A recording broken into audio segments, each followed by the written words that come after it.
ruler of Dubai exchanges Eid greetings with rulers of the Emirates. New anti-money laundering law enforced today by Dubai Customs. And wildfires rage through Texas and Oklahoma.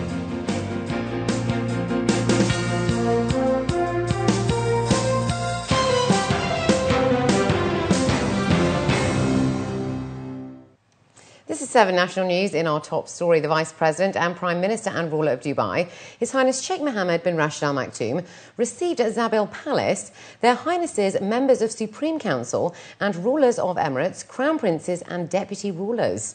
The ruler of Dubai exchanged congratulations with their Highnesses and rulers of the Emirates on the advent of the Eid al-Fitr Islamic holidays, in the presence of Dubai's Crown Prince, Sheikh Hamdan bin Mohammed bin Rashid Al Maktoum, and Dubai's deputy ruler, Sheikh Maktoum bin Mohammed bin Rashid Al Maktoum. Also present at the reception was the chairman of Dubai's Civil Aviation and chief executive of Emirates Group, Sheikh Ahmed bin Saeed Al Maktoum. The chairman of the Mohammed bin Rashid Al Maktoum Foundation, Sheikh Ahmed bin Mohammed bin Rashid Al Maktoum, as well as other sheikhs and dignitaries, were also present. A new anti-money laundering law was enforced today, where travellers leaving and entering into the UAE must declare cash possessions of over 100,000 dirhams. According to a local paper, the law has been enforced by the UAE's Federal Customs Authority and the Central Bank, and will be effective at all ports, airports and other land and sea outlets across the country as of today. The declaration of 100,000 dirhams and over will be in the form of cash, cheques, bonds and any other forms that can be converted into cash, according to the authority. They added that the new regulations will not affect the country's free movement of funds and capital transfers. According to statistics, UAE banks witnessed 479 money laundering cases in the first 3 months of the year. Dubai has heightened a campaign to curb rat infestation in all areas of the city, as buildings and construction sites could face closure or utility cuts if found flouting hygiene rules or pest control regulations. According to a local report, Oli Obeid Abakid, the head of the technical services at the Public Health Pest Control section of the municipality, said that premises related to public health that don't have a maintenance contract with a licensed pest control company and ignore the warning will either get a fine or face shutdown.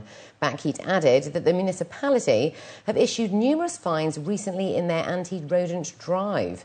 Premises related to public health, including restaurants, shopping malls and food warehouses, must by law have a contract with one of the dozens of licensed private pest control companies.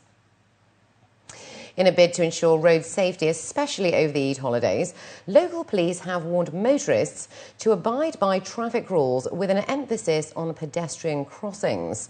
According to a local report, Lieutenant Abdullah Al-Kubaisi, the Director of Traffic Control at Abu Dhabi Police, said the risk of accidents is high during the public holidays, given that people regularly visit parks and other public places.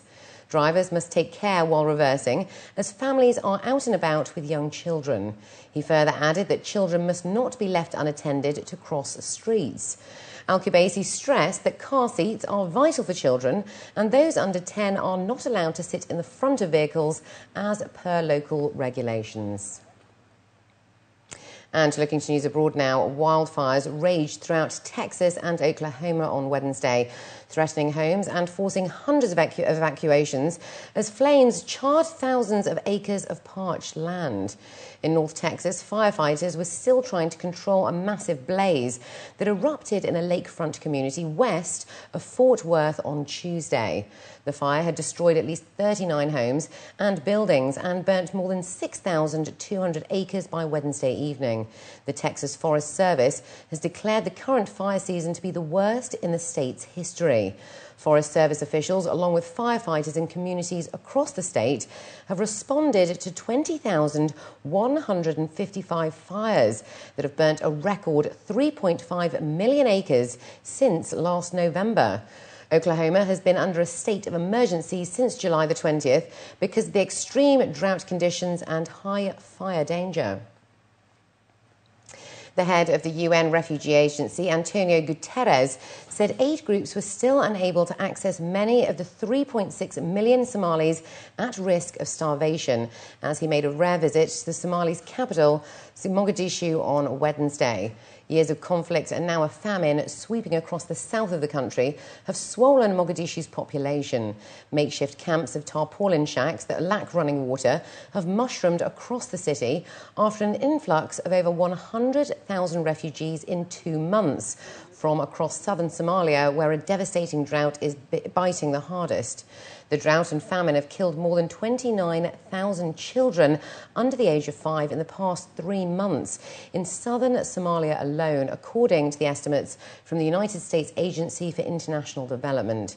Some 12.4 million people in the Horn of Africa, including Somalia, Kenya, Ethiopia and Djibouti, are affected by drought, while Britain recently announced that roughly 400,000 Somali children alone were at risk of death. I think it's clear that things are scaling up, but I think it's also clear that the dimension of the problem is out of proportion with what it has been possible to do until now. I think we all need to put together all the efforts that exist, UN efforts, NGOs. And up next we have the day's business news, so stay with us.